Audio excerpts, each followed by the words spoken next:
कड़ाके की ठंड हो और गर्मा गर्म सूप मिल जाए, बस फिर कहने ही क्या दिन बन जाए। ऐसा ही लगता है ना सर्दियों में कि बस कड़कड़ाती ठंड पड़ रही है और बस गरम गरम सूप मिल जाए।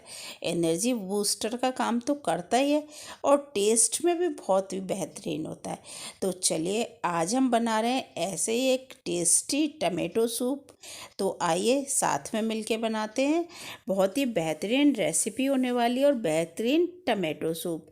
यहाँ मैंने 1 किलो टमाटर लिए हुए हैं। वैसे भी लाल लाल पके पके टमाटर देख के सूप ही ध्यान में आता है कि चलिए सूप बनाएंगे। मुझे ऐसे ही फ्रेश टमाटर मिले, एकदम लाल लाल, बहुत ही ज़्यादा पके हुए थे, तो मुझे लगा चलिए सूप बनाते हैं।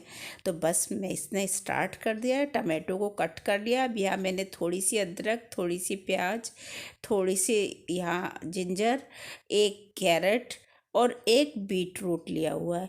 अदरक मैंने 1 इंच करीब लिए है, प्याज भी एक है। इन सभी को अच्छे से मैंने छील लिया है और छोटे छोटे पीसेस में कट कर लिया है।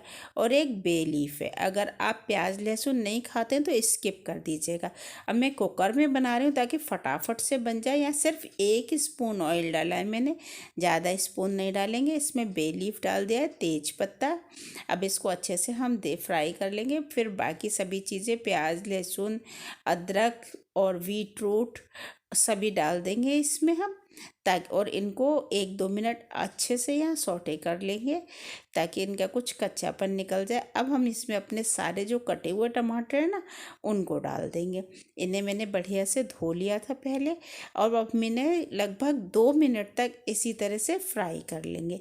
अब मैंने इसमें यहाँ 5-6 काली मिर्च डाली हुई है और 1 टीस्पून नमक डाला है। नमक डालने से टमाटर एक तो जल्दी से गल जाएंगे, दूसरा ये पानी भी अपना जो जूस है वो रिलीज़ कर देंगे सारा, और हमें वही चाहिए। तो इसलिए मैंने इसमें थोड़ा 1 टीस्पून करीब नमक डाल दिया। बाकी का हम बाद में एडजस्ट करेंगे और इसको 1-2 मिनट तक हम इसी तरह फ्राई कर लेंगे। अब मैंने यहाँ पर आधा कप पानी ऐड किया है, ज़्यादा पानी बिल्कुल भी नहीं कर हमें यूज़ करना है।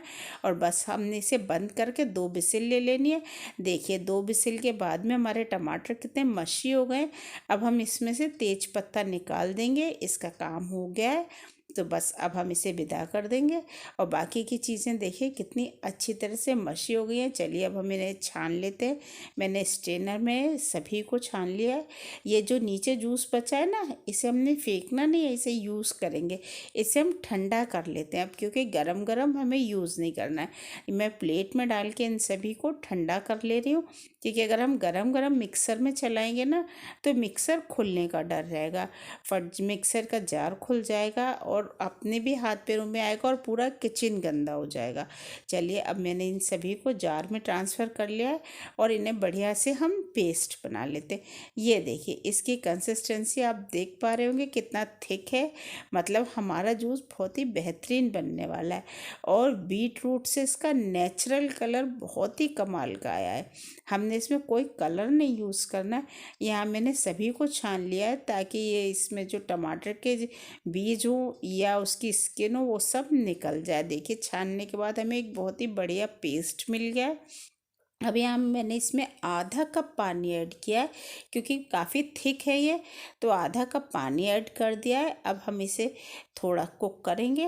देख लीजिए इसकी कंसिस्टेंसी अभी भी बहुत ज़्यादा है, तो ये जो जूस बचा था ना छानने के बाद वो मैंने यहाँ इसमें ऐड कर दिया है।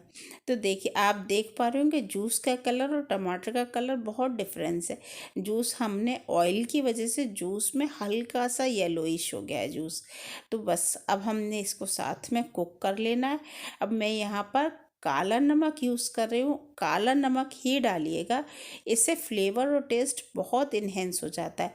और यहाँ काली मिर्च डाली है मैंने और 1 स्पून शक्कर। इससे अगर हमारा टमाटर थोड़ा भी खट्टा होगा ना तो इसके टेस्ट को बैलेंस कर देगा। ये देखिए ऑयल डाला है ना, उसकी वजह से हल्का पीलापन आ गया है। इसको हम बढ़िया से बॉईल कर लेंगे। इसमें अच्छे से बॉईल आने देंगे हम हमारे इस टमाटो सूप में। इसमें बॉईल आ जाए, ये देखिए बॉईल अच्छा सा आ रहा है। बॉईल आ जाए तो ये जो इसमें पीले पीले जो झाग बन रहे हैं ना, हम इन सभी को निकाल देंगे। ये सभी बहुत इजीली निकल जाएंगे। इस अपने चमचे की मदद से, लैडल से इनको साइड साइड से निकाल देंगे। पहले हम मिक्स करने की कोशिश करेंगे, नहीं जितने मिक्स हो जाएंगे वेल एंड गुड, नहीं होंगे तो देखिए इस तरीके से हम इन सभी को निकाल देंगे। ये इस तरह हम अपने लैडल में ले लेंगे और सबको निकाल देंगे। अब इसकी कंसिस्टेंसी को प्रॉपर करने के लिए मैंने यहाँ 2 स्पून कॉर्नफ्लोर लिया है। थोड़ा सा पानी डाल के उसको घोल लेंगे हम, क्योंकि कॉर्नफ्लोर से हमारा जो सूप है वो थोड़ा थिक हो जाएगा, उसमें थिकनेस आ जाएगी, इसलिए हम यहाँ कॉर्नफ्लोर यूज़ कर रहे हैं। तो ये मैं कॉर्नफ्लोर को पहले चला लेंगे, क्योंकि ये नीचे बैठता बहुत जल्दी है और चलाते हुए हमने इसे सूप में ऐड करना है, नहीं तो इसमें गुठलियाँ पड़ जाएंगी। सूप को चलाते रहना है और इसमें बॉयल आने देना है, नहीं तो अगर हम इसे रोक देंगे तो इसमें गुठलियाँ पड़ जाएंगी। वो हम नहीं चाहते कि इसमें गुठलियाँ पड़ें। देखिए इसकी कंसिस्टेंसी आप लैडल पे देख पा रहे होंगे, कोटिंग कंसिस्टेंसी हो गई है और सूप हमारा बिल्कुल तैयार हो चुका है। तो चलिए अब हम इसे सर्विंग के लिए ले चलते हैं। यहाँ पर ये मैंने ब्रेड क्रोटन्स तैयार किए हुए हैं। ब्रेड को हल्का सा ऑयल लगाकर और मैंने बेक कर लिया है। अब ये इसको हम क्रीम से गार्निश कर देते हैं। सूप को अपने को देख रहे हैं ना, आप मुंह में पानी आ जाए, ऐसा हुआ है बना है हमारा सूप। और ये क्रूटन्स से हम इसे यहाँ पर क्रूटन्स लगाते हैं, इससे टेस्ट बहुत इन्हेंस हो जाएगा। और ये मैंने यहाँ धनिया पत्ती से गार्निश किया है। बस देखिए सूप देख के मुँह में पानी आ रहा है ना।